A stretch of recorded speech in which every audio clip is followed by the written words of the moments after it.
और नेता के रूप में भी और प्रतिपक्ष में भी नेता के रूप में उनका बहुत बड़ा योगदान रहा है। वैचारिक मतभेद, कभी बहस में छिटाकशी, वो तो बहुत अल्पकालीन होता है, लेकिन इतने लंबे अरसे तक जिस प्रकार से उन्होंने इस सदन का मार्गदर्शन किया है, देश का मार्गदर्शन किया है, वो हमेशा हमेशा जब भी हमारे लोकतंत्र की चर्चा होगी तो कुछ माननीय सदस्यों की जो चर्चा होगी उसमें माननीय डॉक्टर मनमोहन सिंह की योगदान की चर्चा जरूर होगी।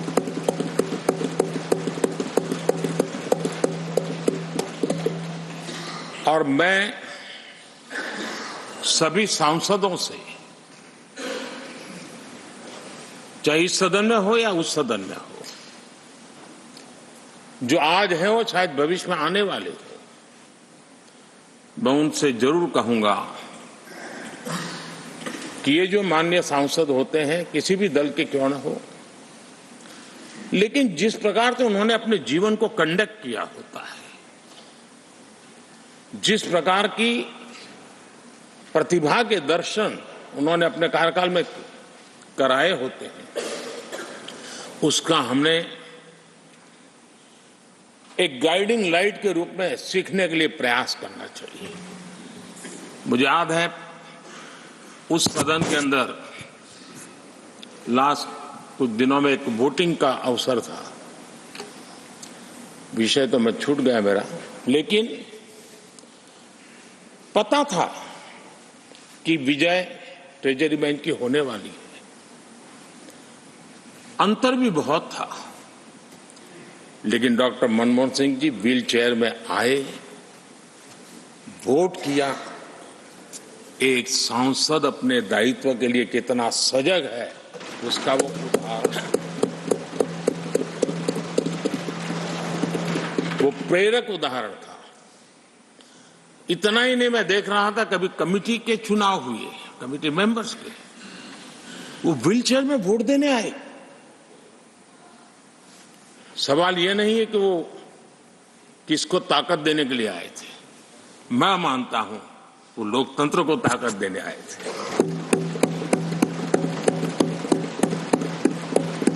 और इसलिए आज विशेष रूप से मैं उनके दीर्घायु के लिए हम सब की तरफ से प्रार्थना करता हूं, वे निरंतर हमारा मार्गदर्शन करते रहें, हमें प्रेरणा देते रहे। आदरणीय सभापति जी, जो हमारे साथी नए दायित्व की ओर आगे बढ़ रहे हैं, इस सीमित विस्तार से एक बड़े विस्तार की तरफ जा रहे हैं,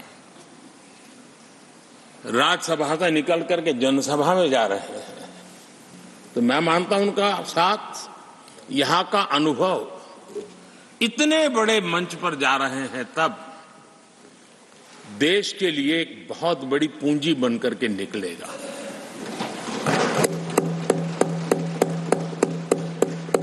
किसी यूनिवर्सिटी में भी 3-4 साल के बाद एक नया व्यक्तित्व बाहर निकलता है। ये तो 6 साल की विविधताओं से भरी हुई है, अनुभव से घड़ी हुई एक ऐसी यूनिवर्सिटी है जहां 6 साल रहने के बाद कोई भी व्यक्ति ऐसा निखर करके निकलता है, ऐसा तेजस्वी बन करके जाता है, वो जहां भी रहता है, जिस भूमिका से रहता है, वो अवश्य हमारे कार्य को अधिक ताकतवर बनाएगा, राष्ट्र के काम को गति देने का सामर्थ्य देगा। ये जो माननीय सांसद जा रहे हैं, एक प्रकार से वो वैसे ग्रुप है जिनको दोनों सदन में रहने का, पुराने वाले संसद के भवन में भी और नए वाले संसद के भवन में भी उनको रहने का अवसर मिला। ये साथी जा रहे हैं वो आजादी के 75 वर्ष अमृत काल का उसके नेतृत्व का साक्षी बनकर के जा रहे हैं। और ये साथी जो जा रहे हैं हमारे संविधान के 75 साल उसकी भी शोभा बढ़ाते हुए आज हम सबके के साथ जा रहे हैं, तो अनेक स्मृतियां लेकर के जा रहे हैं। हम वो दिन भूल नहीं सकते कि कोविड के कठिन कालखंड में हम सब ने परिस्थितियों को समझा, परिस्थितियों के अनुकूल अपने आप को गढ़ा। यहां बैठने के लिए कहा तो यहां बैठो, वहां बैठने के लिए कहा तो वहां बैठो, उस कमरे में बैठने के लिए कहो। किसी भी दल के किसी भी सांसद ने ऐसे विषयों को लेकर के देश के काम को रुकने नहीं दिया। और कोरोना के वो कालखंड जीवन और मौत का खेल था, घर से बाहर निकले पता नहीं क्या होगा। उसके बाद भी माननीय सांसदों ने सदन में आकर के देश की जिम्मेवारियों को निभाया, देश को आगे बढ़ाया। और इसलिए मैं समझता हूं कि उस कालखंड ने हमें बहुत कुछ सिखाया है।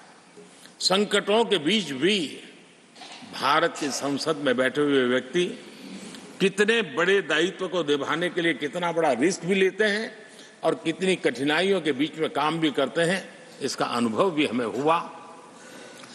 सदन में खट्टे मीठे अनुभव भी रहे। हमारा कुछ दुखद घटनाएं भी रही। कोविड के कारण हमारे कुछ साथी हमें छोड़ के चले गए, आज हमारे बीच नहीं है। वो भी सदन के इसी कालखंड के कुछ प्रतिभाएं थी जो हमारे बीच से चली गई। वो एक दुखद घटना को हमने स्वीकार करते हुए भी हम आगे बढ़ते रहे। और भी ऐसी कुछ घटना हुई, कभी कभी फैशन परेड का भी हमने दृश्य देखा। काले कपड़ों में सदन को फैशन शो का भी लाभ मिला। तो ऐसी विविधताओं के अनुभव के बीच हमारा कार्यकाल बीता। और मैं तो अब खरगे जी आ गए हैं तो मेरा एक धर्म तो निभाना ही पड़ता है मुझे।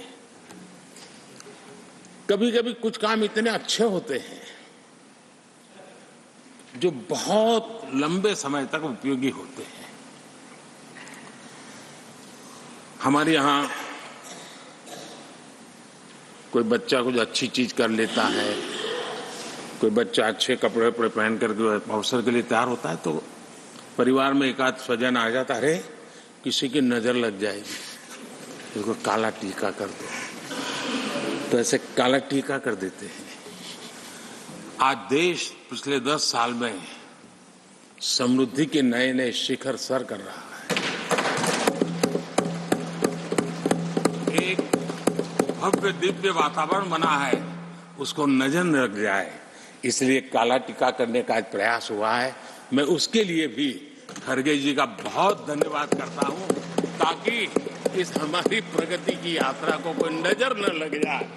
ये नजर न लग जाए इसलिए आपने आज जो काला टीका किया है, मैं तो सोच रहा था सब काले कपड़ों में आएंगे, लेकिन शायद काला जोदू खिंचते खिंचते खिंचते ब्लैक पेपर तक चला गया है।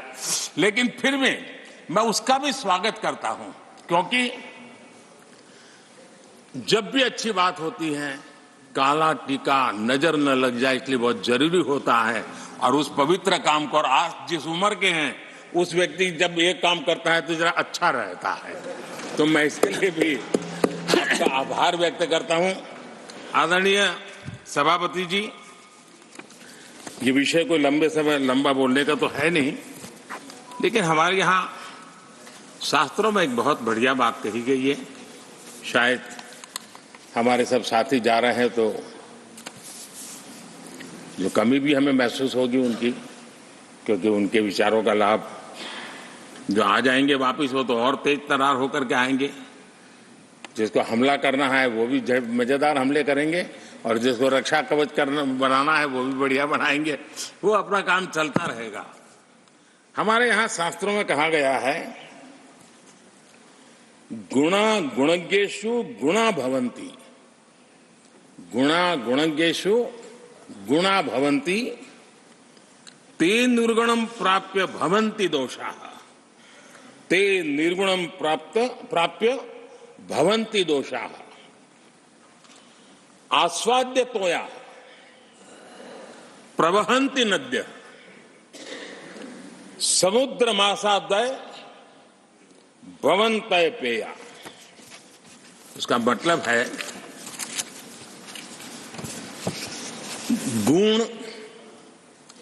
गुणी लोगों के बीच रहकर गुण होते हैं। जो गुणी लोगों के बीच रहने का मौका मिला तो उनके साथ रहने से हमारे भी गुणों में बढ़ोतरी होती है। निर्गुण को प्राप्त करके वो दोष युक्त हो जाते हैं। अगर गुणियों के बीच में बैठते हैं तो गुण तो बढ़ जाता है, लेकिन गुण ही नहीं है तो दोष बढ़ जाते हैं। और आगे कहा है, नदियों का जल तभी तक पीने योग्य होता है जब वह बहता रहता है। सदन में भी हर 2 साल के बाद नया प्रवाह आता है, और जब तक बहता रहता है, लेकिन नदी कितनी ही मीठी क्यों ना हो, पानी कितना ही स्वादिष्ट क्यों ना हो, लेकिन जैसे ही समुद्र से मिल जाती हैं वो किसी काम की रहती नहीं है। उसमें दोष आ जाते हैं, दोष युक्त हो जाते हैं। और इसलिए समुद्र को प्राप्त करने के बाद पीने योग्य नहीं रहता। मैं समझता हूं ये संदेश हर एक के जीवन में प्रेरक रहेगा। इसी भावना के साथ जो साथी समाज जीवन के एक बहुत बड़े फलक पर जा रहे हैं, इस जीवंत यूनिवर्सिटी से अनुभव प्राप्त करके जा रहे हैं, उनका मार्गदर्शन, उनका कर्तृत्व राष्ट्र के काम आएगा, नई पीढ़ी को प्रेरणा देता रहेगा। मैं सभी साथियों को हृदय से अनेक अनेक शुभकामनाएं देता हूं। बहुत बहुत धन्यवाद।